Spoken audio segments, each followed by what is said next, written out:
final speaker. Let me ask a quick question. Who wishes that their own workplaces were more fun? Quick show of hands.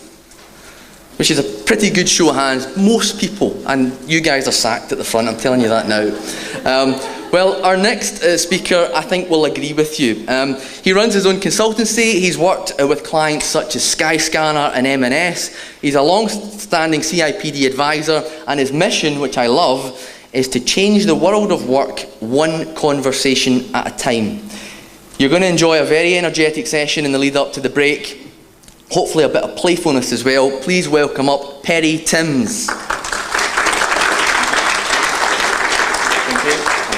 Great. So it's kind of follow that, isn't it? I mean, we've had some like passion, excitement, entrepreneurial spirit.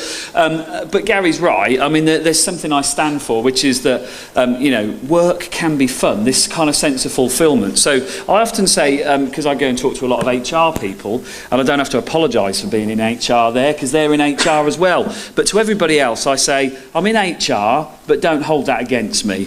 I've got this kind of passion in life, and so much so that I've got about 4 or 5 jobs now. So, you know, one's not good enough for me anymore because I enjoy what I do so much. So I thought I'd talk to you about 5 kind of areas, really, which I think are going to put the fun back into work. Because, let's face it, how many hours per year do we spend at work? I worked it out, it's something like 27 million minutes I've been working for.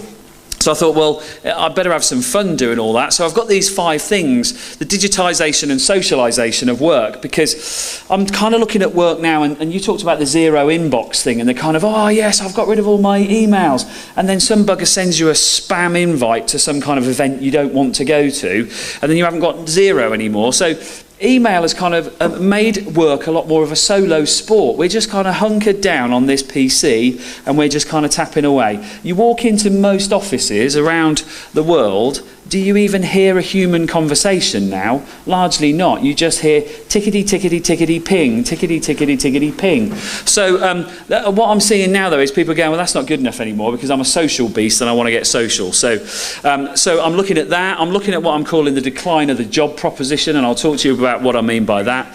I'm looking at the demise of the manager. So if you're a manager in this room right now, you might be thinking, oh dear, but don't worry about it because there's hope. I'm looking at the demand for craft because I think there's a lot more that we can do that we can be passionate about, and we've heard some brilliant examples in here of craftsmanship, be it in personal trainer, music awards or ice cream, or in your case, Subway Surfer. Mister over there. Anyway, and then I've got this thing called disruption as usual. And this is where we can be really playful at work. I don't know if you even know what we mean by the term disruption, but it's just being creative. It's having ideas. It's trying to change what's going on around you. Unfortunately, in most companies, we've put bureaucracy and all sorts of layers of things over what I'd call innovation. So I'm looking forward to something where it's going to be a bit more disruption as usual. So I'm going to motor through these slides. So if you want to know what the future of work looks like, actually, this guy, William Gibson, he's a sci-fi kind of commentator, and he says, the future's already here, it's just unevenly distributed. So often you'll kind of think, how come social media has taken off so much? It's because we like connecting with people and we like sharing stuff with them. That's kind of in our DNA. It's just the platforms and the mechanisms that change. So the clues are already there to what the future of work might look like. And I've got this phrase here that I think what we really need to do is we need to unwork. Because work's a bit, at the minute, if you ask me, it's not particularly everybody's ideal pursuit. Most people think if I didn't have to turn up, I wouldn't. I'd like to do something else. Now, we've seen some great examples earlier on where people like Ricky and Tony are absolutely loving what they're doing. But if you go and look in most corporate enterprises where, in fact, most people are employed, and you'll find lots of people saying, do you know what? I don't really give a shit about the place I work in. I just turn up because I need some money and I need some security. So that's what we need to do. Now, you may see some of the theories I'm talking about here and say, but they don't teach that in business schools. They teach all this stuff like market capitalisation and value chains. So I've got a different acronym for MBA. I think it means mediocre but arrogant. Because I'm thinking that actually, do you know what? The MBA has not kept step with what we all want from work and what actually us as very intelligent and discerning consumers want from work or service provision or whatever it might be. So I don't think the workplace is fit for purpose anymore. I think it's become something that has hallmarks more of 1997, not 2014. Because there's this kind of thing about meaning.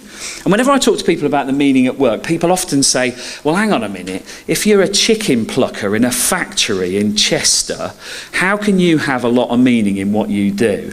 And I often say, well, there's probably a reason why you're a chicken plucker in Chester, because there was something not happening for you that gave you a kind of choice. But let's face it, we all need chicken pluckers, because otherwise we wouldn't have any chickens to eat. So people at the moment are having to do lots and lots of menial jobs. And I often think, I'm so glad there are people who climb down drains to make sure that our systems kind of still flush. But we're looking at a future where potential robotics and automation are going to take out a lot of those jobs. So I'm going to think that a lot of people now are going to start to want to discover what's the meaning of work. You may have heard of the metaphor of dark satanic mills, talking about industrial Britain. And I think we've got some dark satanic mill-like things going on at work at the minute. We often call them call centres and warehouses, where, you know, there's not much meaning to be derived from some of those kind of jobs. But you know what? I've seen people who throw themselves into things, and it's that whole fun dynamic. People can have fun. But unfortunately, we've IKEA-fied work. So you can kind of get work in a flat pack, put it together just in different colours. So we haven't got enough variety to enable people to make those kind of choices. And I think we're sort of rebelling against this. We realise somebody's got to clear the refuse, but actually you don't have to do that with a heavy heart. So, you know, you can find startups and people popping up all over the place who will say, have you got an attic full of crap? Because if you have, I'll come and take it off your hands and I'll distribute it to you. You've got people who are now setting themselves up in business saying, you know that IKEA wardrobe you've just bought, if you can't be asked to put it together, you engage me through a service called TaskRabbit and I'll come round and put your wardrobe together. So people are thinking about all sorts of ingenious ways that they can make a living. So I think we need to put this play back into the playbook. And it's that fun element, that sense of fulfilment and all that kind of stuff. And I often have this kind of discussion a lot of the time where people say, you know what, but if HR and people management kind of processes weren't there, we could all do so much more and have so much fun. HR is often the opposite of having fun. It's the place where you get a health and safety directive about not photocopying your backside at the Christmas party. So HR is not renowned for having fun. But there is hope, because we've got this kind of method in HR where we know about how the brain works and how people are starting to function. So in my trade, there are a lot of people who've learnt some stuff that they now need to relearn, and unlearn rather, and we're now relearning some new stuff. So we know what human motivation's like. We know what behavioural economics is all about. So there is some help. So there's a bit of a renaissance in my profession, and I call it supercharged HR, because it's not about systems, processes and great big manuals in the corner, lots of employment law legislation and all that kind of stuff. It's about getting back to the spirit of work and people wanting to have a sense of achievement. This is a list of authors that HR folks often look to, and some of them you may know, some of them you may not. But there's an alternative list of authors that people that I hang around with and that I know about in HR that are picking up. These aren't anything to do with HR. Ray Kurzweil writes about technology and he works for Google. Brian Solis looks at things like consumerism and what we do in our digital exchanges. So if you want, the HR field's kind of branching out. And you might know that name there, Jane McGonigal, one of the leading thoughts on gamification. And then there's a guy called Umar Hack, and he talks about conscious capitalism. So all the time we're getting fed by alternative viewpoints on things. So we're not short of brain food, actually. It's just how we apply it. Some of that application came in the shape of a hackathon. Now, this is where you can have fun. If you've never heard of a hackathon before, get onto Google, have a look at it and see what comes up. But essentially, it's where people break into old orthodoxies and old ways of doing things and create more meaningful, more vibrant, more bouncy and more purposeful things to do. So where I work, we've hacked HR and we've started to look at why do people have a performance review twice a year with their line manager, when actually that's probably the most painful exercise they'll go through throughout the whole year. So we've kind of broken all sorts of rules within certain parts of HR because we're trying to put some of that fun back in. So let's go back to where we're going through here. So the digitisation and socialisation of work then. So we've gone from electronic to digital. Now the reason I want to make this distinction is email is electronic mail. So that's what that is. When we talk about digital, we're talking about this whole family, this whole ecosystem of digital things to connect on. Just want to spend a little bit of time on this diagram, because if you're as old as I am, you can remember a computer that looks like that one in the bottom left corner. It had green characters on a dark green screen. Man, we thought we were really advanced, because when I started work, I had to write on a memo pad with a bit of carbon paper underneath it. And there are people I work with now who say, what's carbon paper? They've never heard of it. Anyway, so then we went on to things like email and Word documents, and then computers became things like laptops, and then we first saw the BlackBerry. And geez, everybody had a BlackBerry for a while, didn't they? And they're getting to be a little bit ropey now. iPod came through, Facebook, YouTube, etc. You can see where we're going with that. Now, the reason that's important to know is because the organisation, the workplace, had the advantage on technology. If you wanted to use a computer, you had to go to work to use it. And I can remember a famous quote from somebody who worked for IBM who said, "I can see no reason why anybody would want a personal computer in their house." Now, no joke, I checked it the other day, I've got 12 devices that count as a computer. So, so that's where you had to go to connect to the internet. You had to go to work. That was the only place you had a network. And even then it might have been one of those dial-ups that went ee-wee, and took about 15 minutes just to load a page to have a look at the holiday brochure. Anyway, as we go down that line, what's happened now is that technology has disrupted that. And if you work in a corporate environment, as I did up to a couple of years ago, your technology in your pocket and in your bag is better than the rubbish they've got for you. So you've got technology that's more advanced, more flexible, more useful than the packaged up bulk buy that your organisation provides for you. So we as individuals actually have a bit of an advantage now over massive corporates. So people are wrestling with a policy directive called Bring Your Own Device, where if you've got an IT director, they will probably start sweating a bit at the thought of you connecting into their corporate server and downloading your emails onto your smartphone on a device that they don't control. So that's where we've seen a shift in technology. So you all know about social, we've heard lots about that. And where it's being used in the workplace, particularly for us, is in hiring. So we're going to places like LinkedIn and we're finding people. But it's not limited to that, because all the better recruiters in the world are now placing posts on Pinterest. They're looking on Google+.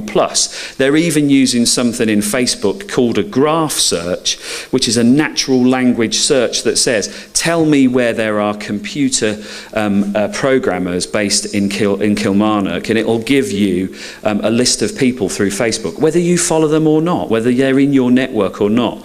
So we now have access to literally the whole world to try and hire them.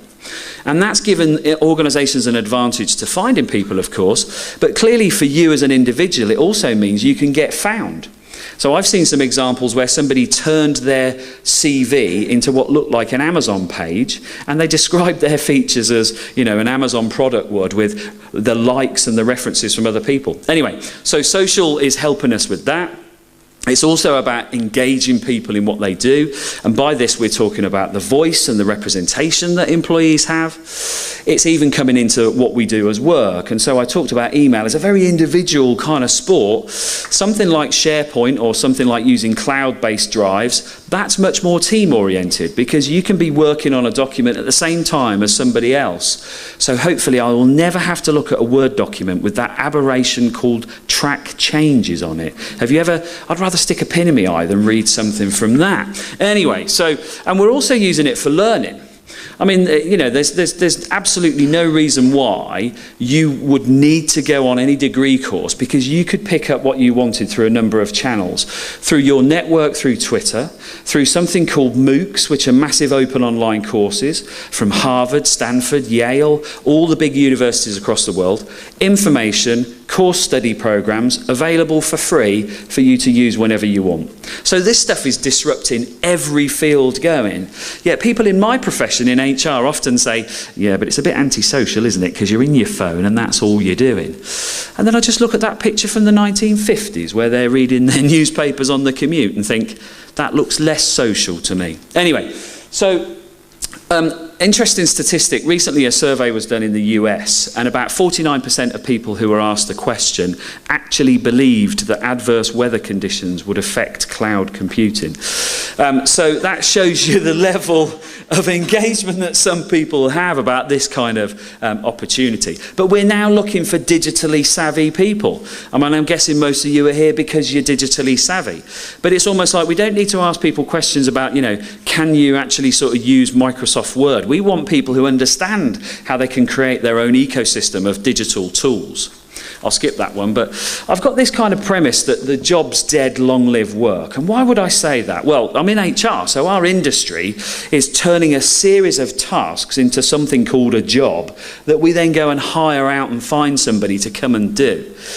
And I'm increasingly seeing people going, well, you know what, but I don't want to do all those other things. I want to do like the core of the job, but I don't want to give all the other crap that you give me. And some people are like, well, I'd gladly do that. So I think there's a distribution and load bearing that we haven't got right in the workplace now. So I'm saying the job's dead, long live work, because I think what I'm seeing is people will get more and more drawn to the things they love doing, they love learning, and they're drawn to. And it'll be less about a job, and it'll be more about the distribution of work in a different way.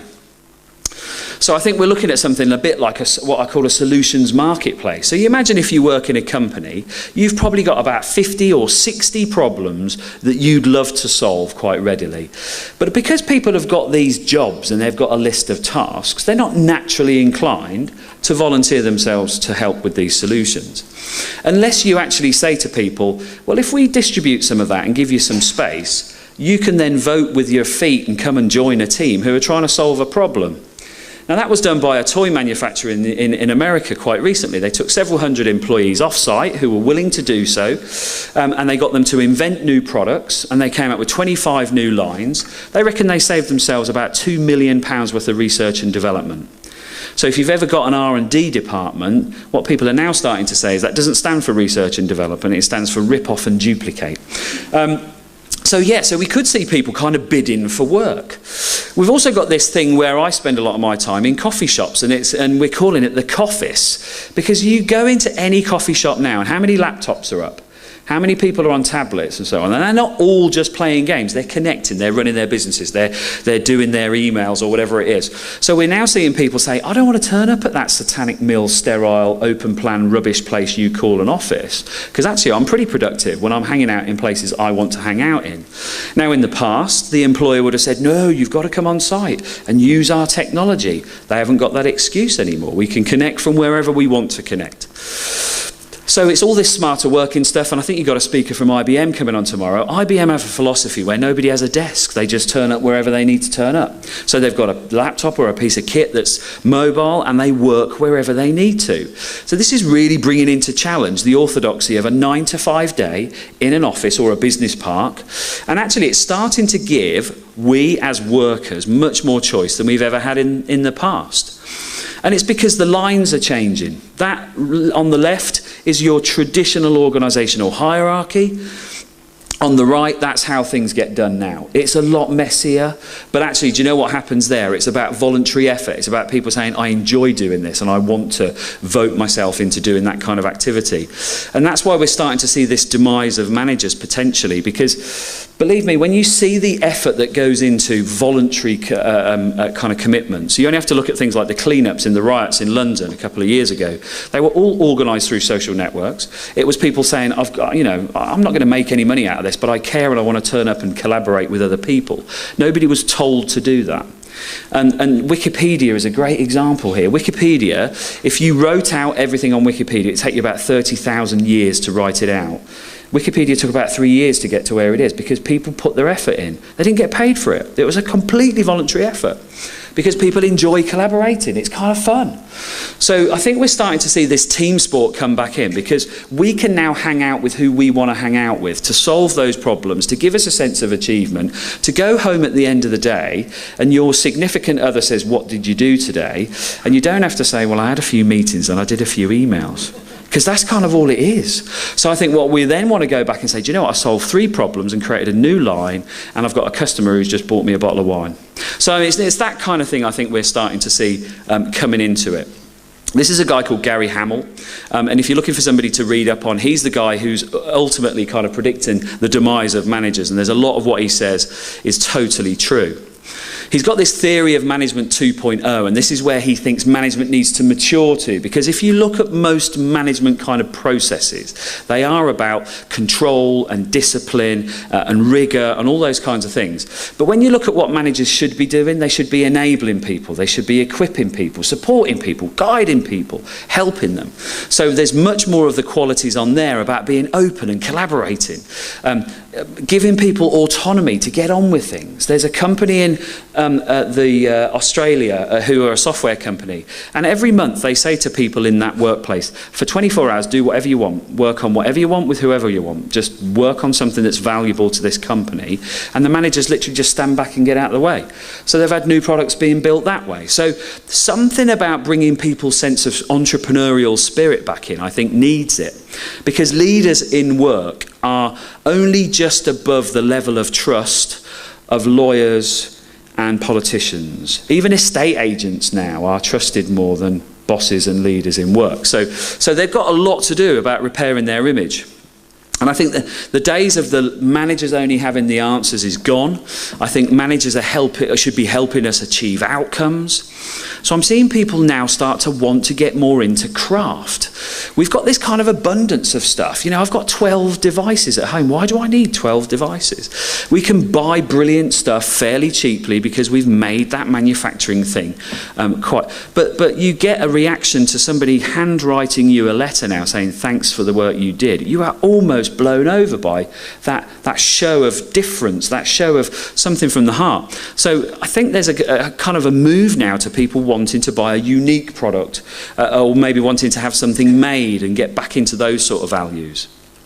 So I think we'll see more specialities come in, not silos. And by silos, I mean the kind of divisions that are created within the workspace. And technology is helping this because technology cuts across those silos. Technology doesn't know those kinds of boundaries, but it does allow you to develop a speciality. And let's face it, there's that much material on YouTube now. We can kind of be a specialist in whatever we want to fairly quickly by just consuming digital content. And I think there's something about this social purpose. We want to have this social purpose. Why do we turn up at work? Why do we answer the phones? Why do we have to kind of serve people in that particular way? There's a kind of ownership thing I think we've lost. With management kind of loosening up, we can probably see more people owning what they do. And there's an organisation called World Blue who certify democracy at work. And to many people in my trade, that is just a complete fallacy. It's a complete nothing. That actually people could self-organise. People could vote for somebody to take the lead on a project. People could actually make decisions themselves without somebody with one of those MBAs doing it for them. But the companies that get this World Blue accreditation have two amazing statistics. They're a third more profitable than their comparable normal industries, competitors, and they spend 93% less on recruitment costs. Because if you're working in a place like this, you've got a connection to your team, you have fun, you're a bit of an entrepreneur, you share, you're not told what to do, you don't go home and just think all I've done is some emails and had some meetings. And there's a list of what those companies look like. Some of them you may have heard of, some of them you may not. A Valve you will have heard of, they're a gaming company. Netflix you'll have heard of, they break all the rules in HR and all the personnel development type stuff. Morningstar is a tomato growing company in California. What's so good about them? Biggest in the world, multi-million-pound industry, no managers. Everybody contracts with other people in different parts of the picking, washing, canning, distribution, marketing, and whatever it is. So all this stuff can be done. Mondragon over on the side there is a 60-year-old Spanish engineering company, largely engineering, sometimes quarrying, have never sacked anybody in their 60 years. Can you believe that?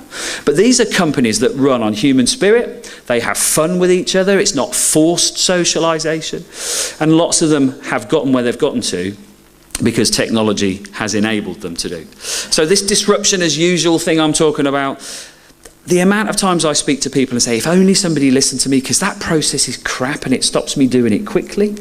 And then they say, well, fill in a form. So you fill in this thing called a staff suggestion scheme. And it goes up the line and it goes up to somebody with a budget who will often find as many reasons to say no as they will to actually want to do it. Now, that's not what you call innovation. That's not fleet of foot. That's not agile. That's not quick enough. That's not responsive to the kind of world we operate in now. So we need a way that people can actually say, I want to disrupt things for the better. So we've got to be in this trend spotting kind of game so we can see what consumers want. You may have gone to a motorway service station and there's a little bowl of water outside for a dog. That's somebody who worked their's idea to make it easier for passengers. Now, apparently it took them quite a lot of effort to get somebody to buy the bowls and to sanction it through the company. And there's probably health and safety guidelines about filling it up with water and not making it slippy and all that.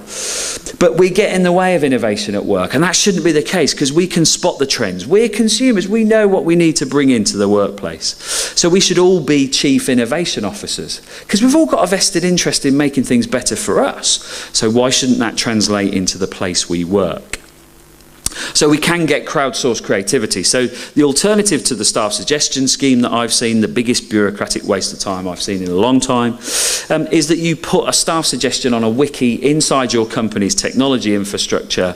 If it's a crap idea, all your colleagues will go, that's a crap idea. Nobody will need to get embarrassed and give you a £25 W.H. Smith voucher for bothering to fill in a Word document. But what will happen is that if it's a good idea, colleagues will swarm around it and go, well, that's going to be so cool for us as well. Let's make it happen. So you need less bureaucracy when your crowd mentality kind of works for you. So those are my kind of 5 premises around where working digital is kind of disrupting the workplace, really. Work is being digitised and socialised, and that's going to be good for all of us. The technology has flattened out things and made access so much more ready. The job proposition is probably going to be something where we can commoditise work a little bit better than just these boxes we put people in and have those embarrassing appraisal conversations. So managers, they won't disappear forever, don't get me wrong, because there are a lot of people in management roles who are wonderful at inspiring people, at guiding people, coaching people, all that kind of stuff. And then there's a load of people that are really good at a technical skill whose only progression in the past was to be promoted to a manager. But they should never be let anywhere near children or animals. So there's something about those guys who should be left to their technical speciality. Thanks very much. The demand for craft, I think we want to have more sense of achievement, and there's that sense of fulfillment about what you do, and that we disrupt things for the better. So I'll kind of leave on that with my details. And there's a quote by a guy there who's a technologist, Don Tapscott. He says, it's not an information age, although we're told it's like a knowledge economy and an information age. He says it's an age of networked intelligence. And I don't think there's anything better than the fact that we could kind of come collectively, share that kind of human spirit, that endeavour and that collective brain power, because then I think we'll really show what we're capable of. And it's about time too. So 21st century work, my prediction, will reclaim the lot. Vive la revolution. And most HR people will have to look for an alternative career. So thanks very much, guys. I think I was the only thing stopping you between your break, so I've kind of kept it to time. I'm hanging around for a bit as well, so if you don't mind chatting to an HR Sassenach, I'm hanging around. All right, thanks very much.